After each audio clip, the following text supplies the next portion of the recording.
ఈరోజు దేవుడు మనల్ని బలపరుస్తాడంట. 3 విషయాలని దేవుడు ఈరోజు మనల్ని మన జీవితంలో బలపరుస్తానని తెలియజేస్తున్నాడండి. కానీ బలపరచాలంటే మనము సమర్పించుకోవాలి. మొదటి ఏంటంటే మన చేతులు. ఎక్కడ మీ చేతులు ఎత్తండి, దేవుడిని అడగండి, దేవా నా చేతులు బలపరచయ్యా అని అడగండి. ఎందుకంటే మన చేతులు అన్నప్పుడు మన చేతి పనులండి, మన చేతి పనులు, the work of our hands.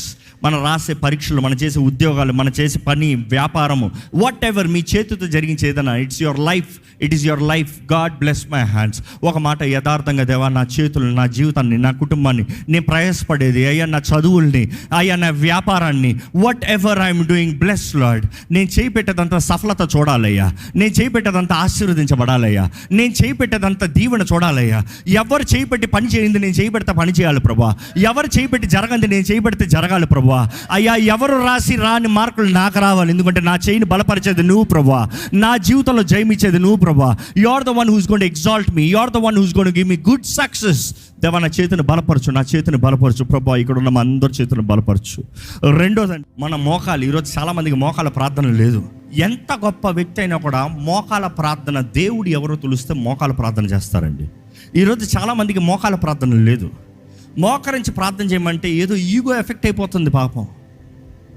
ఇంట్లోనే మోకరించారు, ఆలయానికి వస్తే ఇంకెక్కడ ప్రార్థన చేస్తారు? వ్యక్తిగతంగా మోకాలు అలవాటు లేదు, ఇంకా ఆలయంలోకి వచ్చిన వెంటనే ఇంకా ఏంది ఇది, పనిష్మెంటా? మనం టెలింగ్ వెరీ ఛాలెంజింగ్ వే. మోకాలు ప్రార్థన శక్తి వేరు. యేసు ప్రభు ఈ భూమి పైన ఉన్నప్పుడు మోకరించాడా లేదా? మోకరించాడు. మోకాలు ప్రార్థన శక్తి. ఎంతకాలమైంది మీరు చివరిసారిగా మనస్ఫూర్తిగా మోకరించి ప్రార్థన చేసి? చాలామంది యవనస్తులు అన్నప్పుడు నేను అంటాను, మోకరించదు, నిట్టారుగా మోకరించదు, నైట్ అర్ధరాత్రి మోకరించు, take all that thing you can. లేదు నీకు ఎక్కువసేపు మోకరించి మోకాల మీద ఏదైనా అవుతుందా, కొంచెం ఏదైనా సపోర్ట్, ఒక కార్పెట్ పెట్టుకో, తప్పేం కాదు.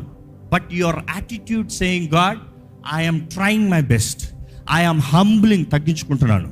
వృద్ధాప్యంలో ఉండి వయసు అనారోగ్యం బట్టి మోకాలు బలహీనతలు పట్టడం, ఒక దిండు కూడా పెట్టుకోండి, తప్పేం లేదు. బట్ యువర్ పోస్చర్ సేయింగ్ దేవా నా మోకాలు బలం లేదయ్యా, అయినా కూడా నీ ముందు నేను మోకరించుకుంటున్నాను, కొంచెం దిండు పెట్టుకుంటున్నాను, క్షమించు, కానీ తగ్గించుకుంటున్నాను.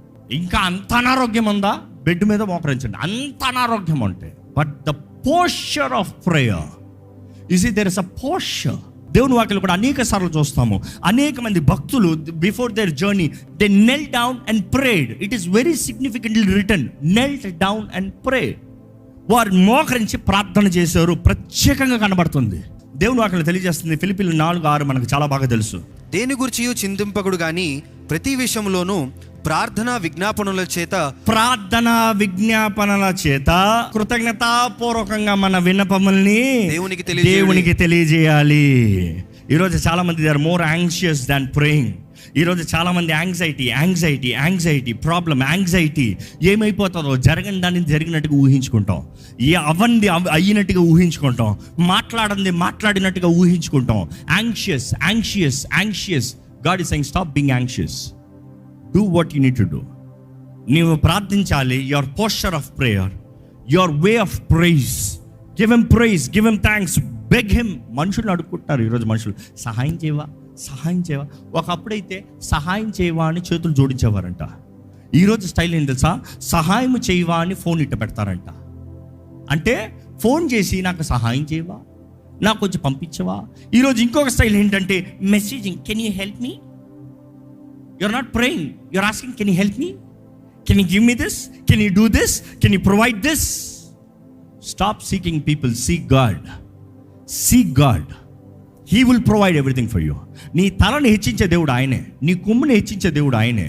కొమ్ము అనేటప్పుడు దేవుని వాక్యంలో తెలియజేయబడుతుంది, కొమ్ము అంటే ఘనత. నా కొమ్ముని హెచ్చిస్తాడు, ఆయన కొమ్ముని హెచ్చిస్తాడంట. He will bring you glory, he will bring you honor. You can lift up your head and say I am honored by God. ఈరోజు honored by people, that is what we are seeking for. But how many people are really seeking honor by God? దేవుని ద్వారా గణపరచబడాలని ఎంతమందికి ఆశ ఉందండి? మనుషులు మనల్ని పొగడాలని చూస్తారు, కానీ ఒక మాట తెలియజేస్తున్నాడు, మనుషులు ఈరోజు మిమ్మల్ని తిట్టిన వాళ్ళు రేపు గణపరిచేలాగా దేవుడు మార్చగలుగుతాడు. దేవుడు మిమ్మల్ని గణపరిస్తే ప్రతి ఒక్కరూ అంగీకరించాల్సిందే. Nobody can deny. అది దేవుడు చేసే విధానం.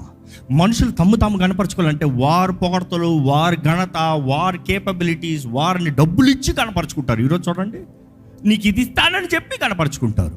No. God honors, the whole creation honors. God lifts you up, the whole creation will obey you. అది దేవుడు చేసే కార్యం అండి. ఈరోజు మనం ఎంతోమంది చింత, దేవుని వాక్యం తెలియజేస్తుంది ఎడతెగక ప్రార్థన చేయండి. దేవుని వాక్యం చూస్తే సామెతలు 16:3 ఒకసారి చదువుదామా? నీ పనుల భారము యెహోవా మీద నుంచుము. నీ పనుల భారాన్ని యెహోవా చేతుల్లోకి అప్పచెప్పు.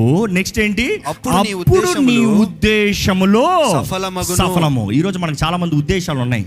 You have thoughts, I want become this, I want do this, I want build this, I want achieve this, I want study this, I want earn this. Lord, I want do this for your glory. Wonderful, but have you committed? If you don't commit, it's become a burden.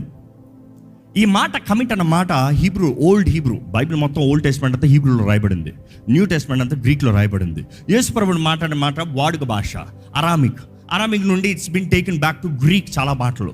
But if you read old testament is Hebrew, ఇందులో ఆ మాట commit అన్న మాట చాలాసార్లు ఉంటుంది బైబిల్లో. ఆ మాటకి గులాం అన్న మాట వస్తుంది హీబ్రూలో. గులాం అన్న మాట చూసినప్పుడు 15 సార్లు దేవుని వాక్యంలో ఓల్డ్ టెస్ట్మెంట్లో గులాం అన్న మాట ఉంటుంది. 11 సార్లు ఆ మాట ఈ రీతిగా కమిట్ అని రాయబడదు. కానీ ఎలా ఉంటుందంటే role over, that is the right English word for it. Role over. ఈ మాట ఎక్కడి నుండి వస్తుంది దేనికనేటప్పుడు ఈ ఉదాహరణ చెప్తే మీకు చాలా చక్కగా అర్థమవుతుంది. పాత దినాల్లో, ఆ రోజుల్లో ఎడారుల్లో ప్రయాణించేవారు క్యామెల్స్ మీద ప్రయాణిస్తారు, అవును కదా? కానీ మీరు ఎప్పుడైనా గమనిస్తే వారు ముఖ్యమైన భారము, అంత భారము అన్ని క్యామెల్స్ మీద ఈక్వల్గా డిస్ట్రిబ్యూట్ చేయరంట. 10 క్యామెల్స్ అంటే 10 క్యామెల్స్ మీద ఈక్వల్గా వెయిట్ వేయరు. మనమైతే ఏం ఆలోచిస్తాం, అన్నిటి మీద ఈక్వల్గా వెయిట్ వేస్తే అన్నీ ఈజీగా వెళ్ళిపోతాయేమో, అలా చేయరంట. వారు మినిమం 2 క్యామెల్స్ లేకపోతే 1 క్యామెల్ మీదే అంత భారాన్ని వేస్తాను చూస్తారంట. అంత 1 క్యామెల్ మీద వస్తే 9 క్యామెల్ 8 క్యామెల్ ముందే వెళ్తా ఉంటే ఈ నెక్స్ట్ 2 ఏమవుతుంది తెలుసా? వీటికి అంత బుర్ర లేవు, భారము ఈ అన్నిటి మీద లేవు, దీని మీద ఉందని అన్నీ ముందు వెళ్ళిపోతుంది. నేను వెనకాల వెళ్తున్నాను, ఈ కూడా ముందుకు వెళ్తాయంట. అది ఎంతవరకు వెళ్తుంది? వెళ్ళేంతసేపు వెళ్తుంది. కానీ ఎప్పుడైతే ఈ క్యామెల్కి ఇంకా ఏ మాత్రము కుదరదో ఏం చేస్తుంది తెలుసా? దాని యజమాని దగ్గరకు వస్తుందంట. ఫస్ట్ స్లో అయిపోతుంది, యజమాని చూసి అర్థం చేసుకుంటాడు. నెక్స్ట్ యజమాని దిగి వస్తాడు. యజమాని దగ్గరకు వచ్చి అది దొబ్బుని కింద పడి, అంటే మోకాల మీద పడిన తర్వాత ఏం చేస్తుంది తెలుసా? అలే ఢమాలంట రోల్ ఓవర్, తిరిగిపోతుంది, వెనక పడిపోతుంది.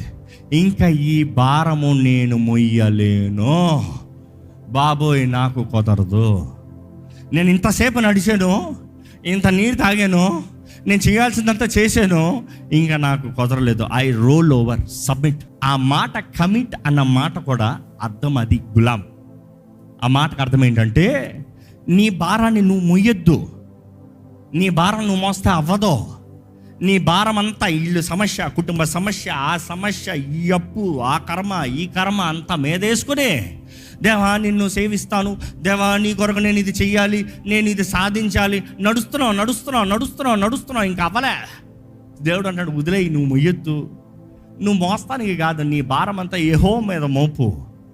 ఆయన నిన్ను ఆదరిస్తాడు, నిన్ను ఆదుకుంటాడు. దేవుడు వాక్యం చెప్తుందా లేదా? మనం ఏం చేస్తున్నాం? నేనే మోసుకుంటా. అందుకనే ప్రార్థన అనే ప్రతిసారి ఏంటంటే మోకాలు ప్రార్థనకు సూచన. మనం మోకరించినప్పుడు we need to roll over.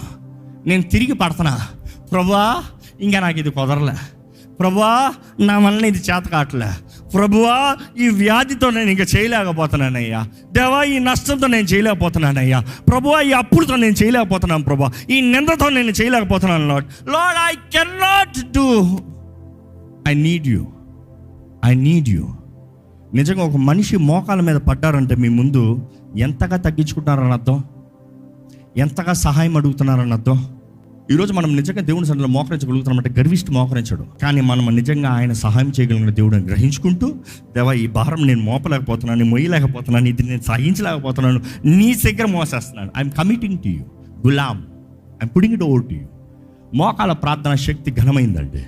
యేసు ప్రభు కూడా ఆ గెత్సెమనే తోటలో ఆ చివరి రాత్రి సిలువ చెప్పబడతాం ముందు ఏం చేశాడు? ఆయన వెళ్ళి మోకరిస్తున్నాడంట, మోకరించి ప్రార్థన చేస్తున్నాడంట.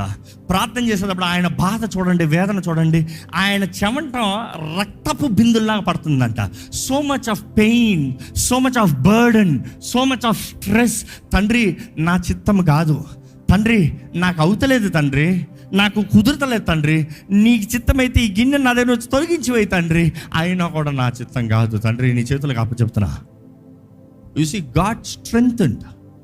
దేవుని వాక్యం చూస్తాము, దేవుని దూతలు వచ్చి యేసు ప్రభుని బలపరిచేయంట. బలపరిచాయి కాబట్టి ఆయన ధైర్యంతో లేచాడు. బలపరిచాడు కాబట్టి ఆయన లేచి, ఇదిగో నేనే, arrest me. He could be strong enough. అంతసేపు బాధ, వేదన, కానీ ప్రార్థన అయ్యేటప్పటికి చూస్తే come on, I'm ready to handle this. నిజంగా మనం ప్రార్థన చేసామా లేదా అని అర్థం ఏంటి తెలుసా?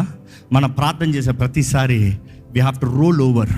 గులాం, దేవా నేను తీసేసి నీ దగ్గర వేస్తున్నా, నీ దగ్గర వేసేస్తున్నా, నీ పాదాల దగ్గరికి వేసేస్తున్నాను, నేను మోయలేను.